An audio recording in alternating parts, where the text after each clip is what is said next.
Hello everyone, very good morning. আজকে সকাল সকাল উঠে গেছিলাম কারণ মেজদিটা আজকে বাড়ি চলে যাবে। তো মেজদি একটু রাস্তা হাঁটতে গেছিলো। সত্যি সকালবেলার পরিবেশটা এতটা সুন্দর, ঠান্ডা।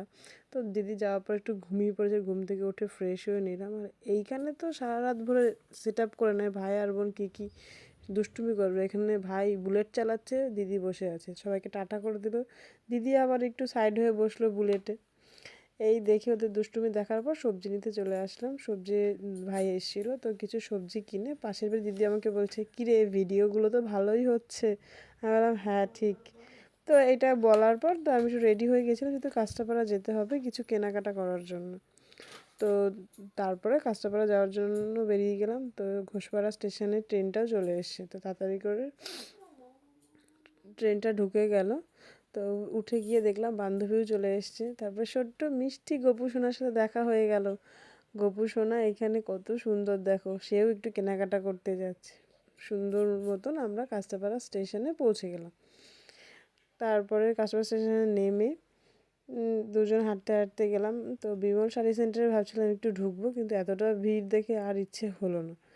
তো তারপরে ওখান থেকে হাঁটতে হাঁটতে আমরা জুডিওতে চলে আসলাম। জুডিওতে আসার পর কিছু কেনাকাটা ছিল আমাদের। তো জুডিওতে কেনাকাটা করার জন্য আমরা গেলাম। তো ভেতরে ঢুকছিলাম। তো ভেতরে গিয়ে একটু ক্যাদ মেরে দুজনে একটু সেলফি তুললাম, কিন্তু যেটার জন্য গেছিলাম সেটা আমরা পাইনি, তাই বেরিয়ে আসলাম।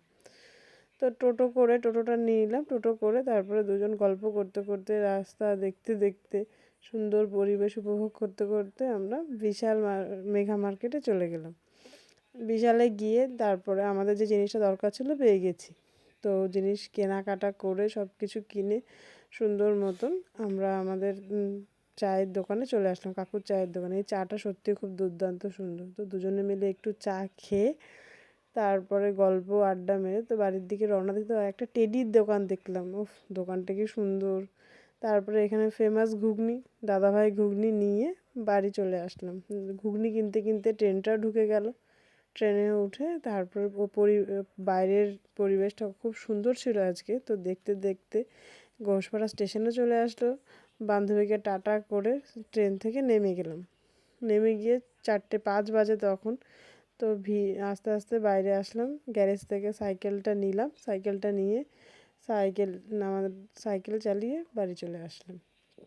বাড়ি এসে একটু ফ্রেশ হয়ে নিলাম। ফ্রেশ হয়ে বান্ধবী ফোন করেছিল, কিরে আয়, কতদিন আসিস না। তো বান্ধবী বাড়িতে গেলাম। বান্ধবী একটা সুন্দর চা করলো।